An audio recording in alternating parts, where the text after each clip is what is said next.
How do you get to level 100 from 1? And then it hit me. You don't focus on level 100. You focus on what can I do today to get to level 2? Jason, do you feel that movies last forever? Yes. It's one of the driving forces as to why I make movies now. It's one of them things where sometimes when I think of a concept or I think of a story, how I'm going to structure it, I say, man, when I'm 80 years old, how is it going to feel to look back on this? How is it going to feel to share this with my son who's now 9, but at that point will be 40, right? And to the grandkids. It's one of the main driving forces because I feel like any creative in that moment, especially as an actor, that you get to live forever in that space. And it may not be important to the rest of the world because by that time, another 100 million films will have released and it may get buried. But to your family, the ones that matter the most, that image of you moving and talking and being creative will stay within that lineage forever. So yes, I do think movies last forever. So then, if movies last forever, can you explain why you think that Hollywood is dying? That's a good question. I think that not storytelling, I think storytelling will be forever, but I think the model that Hollywood operates at cannot sustain itself. And what I mean by that is you have indie filmmakers all around the world that are able to produce high quality films, web series, content for minimal budgets. Not to say that everything you create, you want to stay within that minimum budget space, but when you look at the way Hollywood goes about doing movies and shows, for someone that's made a few films, you can say, well, that budget, outside of giving it to Denzel or whoever, is highly inflated. So I think that you'll no longer be able to throw $100 million on one movie. Because when that movie fails and you take that loss and then you multiply that by 20 films over 4 years or whatever it is, it's not sustainable. What I think will happen is, or what I think has to happen, is a major pivot. Instead of you putting that 20 million in that one film, you put that 20 million in 20 films. So now you have 20 opportunities to succeed. And to go even further, what my goal is to get a $20 million budget, hire the actors under a salary. Hey, John, you're getting $100,000 a year. Sally, you're getting $100,000 a year. Treat it like a business. And within that framework, create as much content and movies and shows as you can for that time frame. So instead of that 20 million going towards that one film that's being shot within 6 months and then releasing, you take that 20 million, expand it over 5 years, you have your core cast, your editor, your sound guy, and now you go and put out as many movies as you can. Instead of it being paid per project, you treat it as a business as a whole. I think that's kind of the scenario on what I mean by Hollywood is dying and it can't sustain itself.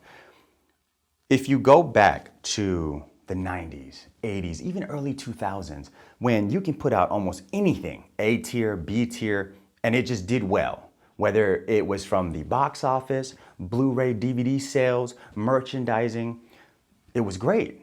But even Matt Damon said it. He was like, listen, we don't have that to fall back on. That's why those $5 million, $10 million films are no longer made.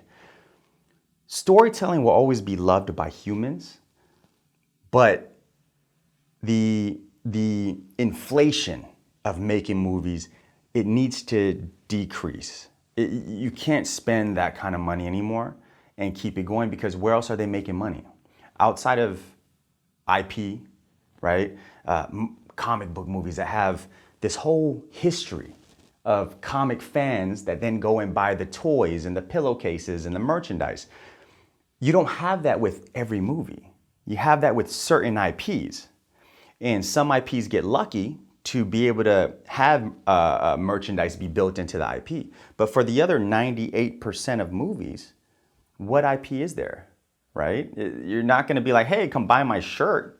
Sure, maybe you'll sell 100, but you're not gonna sell millions of shirts that say Jason's movie, right? Because it's something they watched oh, I forgot about it, and then I'm on to the next one. So I just think the model needs to change. Okay, and what if the two actors say, I love your thinking and I love your spirit, but I can't accept 100,000 for this. I actually want to be paid $1 million. Sure. Then at that case, I personally would go get someone else that would accept that 100,000.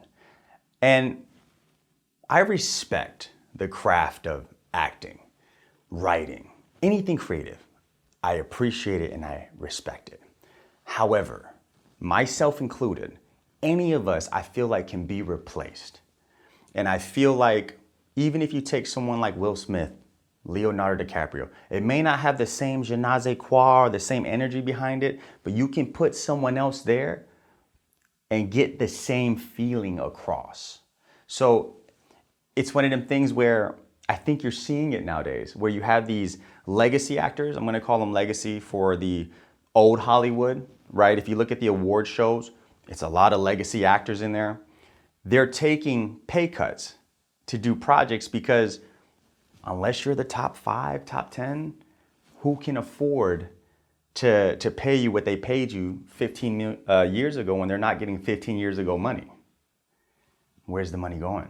If it's not coming in, how can you sustain it? Sure. So you think that a movie could be just as viable and get as much eyeballs on it if it was sort of an unknown actor that would take the 100,000? Yes, and I think that the way that works is not by a one-off.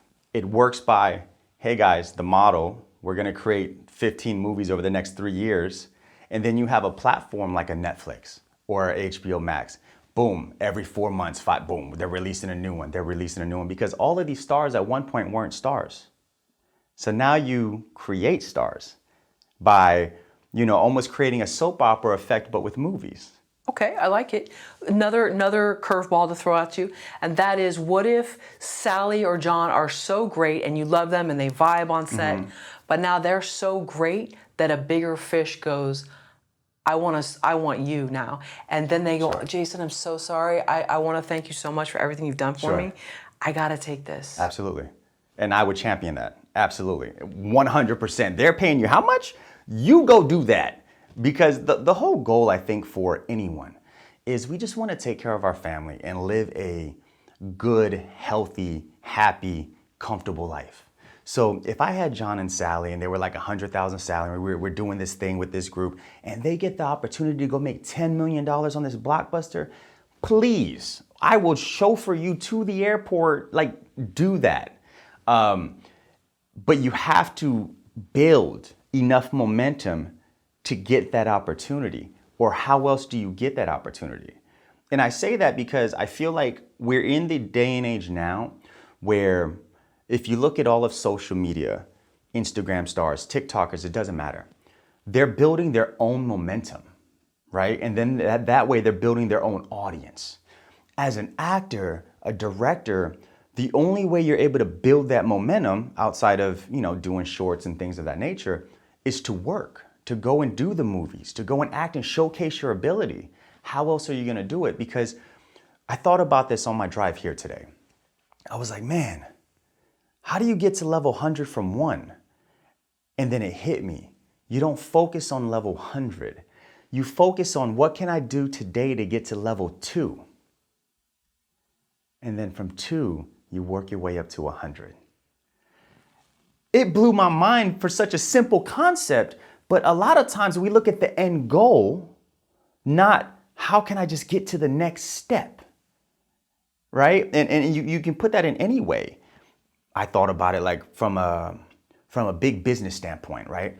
Oh yeah, maybe I'll build this company that, transports people, right? Okay, you're not there yet, but what can you do today to get closer? Maybe it's write the plan down. So I think that's a big lesson for anyone is, hey, you want to get from that 100,000 to that 10 million, that blockbuster movie, focus on how you can get to number 2. Sure, and I love that. Do you think that product and having a business can be boiled down to the same thing as the magic that a star has? Because if we take Will Smith, we could get someone that looks like him, but they might not have the same like sparkle in their eye where you're like, wow, I just want to watch this person. Sure. And I like this person. They might look great on the outside, same characteristics, but there's just like a magic some of these people have. Sure. That you just really can't even explain what it is. Sure. A quirk, a little idiosyncrasy here or there. So can somebody be, if we had to take two new stars to put them into your sort of funnel, would they have the same magic? What you're saying is absolutely true. Not everyone has the magic, right? My wife and I were watching this movie with Julia Roberts recently, and I was like, you know, I'm not gonna say it was boring, but it's not like there was a lot going on. And I was like, but I just want to keep watching Julia Roberts, right? Sure. So what you're saying is absolutely true. I think that within the system that I'm talking about, it's not necessarily the individual that makes it. I think it's the movie as a whole. So you're not reliant on the star power, you're more invested into the film itself. So whether that would be Will Smith or another actor or someone that's completely different, you're not selling it on Will Smith. You're selling it on, like, if you think about Netflix, for example, a lot of times you'll come across newer films that I would say most Americans don't know who the stars are. But you put them on that main page, or even if you tweak the system and say trending, now you have people interested and they're gonna go watch it. And there's a lot of times where even myself, after the movie, I didn't IMDb the cast, I didn't do anything. I watched it, I enjoyed it, and then I went on to the next thing. But the way that those subscription models maintain is they need a certain flow of new content to keep the viewers engaged. So if you did build a model where you treated it almost like, not to say that movies aren't a business, but you structured it like a business where it wasn't about, okay, this person gets 5 million, this person gets 25,000, this person gets 100,000. And then you just even it up across the board and be like, hey guys, let's do this, let's rock out. I think what happens is you meet two criteria. The creative gets to create, and I always say that when you're able to create, you're able to feed your soul. So on the daily basis, we live in the gray, right? But when you get to travel to Spain, you add a little purple. When you get to eat that new food, you add a little green. When you get to create, you add different colors to that gray. And that's the beauty of something like this model, is the creative gets to create, right? But they still get to sustain their life at the same time. So the main question is, I would say for creatives, like, would you take this, right? If I could come up to you and say, hey, for the next 5 years, you're gonna get $100,000 a year, which is gonna turn out to $500,000 guaranteed for 5 years, we're gonna make these movies. You get to make 10, 15 movies and be employed at 6 figures for 5 years. Sounds good. Or you can go audition and hopefully you get the big fish. It's up to you. I, fortunately, haven't captured the big fish. So my position may be a little jaded, right? But the percentage of less than 1% that ever catches the big fish, you have to ask yourself, what's more valuable? Living in the gray and getting the color while still sustaining and enjoying your life and making money? Or I'm gonna just struggle and I'm gonna audition and try my best to book that big fish. Which I personally, with it, after experiencing the going off the ledge at 18 and living in LA and in a different time where you had in-person auditions and you had the circuits where the casting director started knowing you, I would take the 5 movies or the 5 years at $100,000 a year being creative.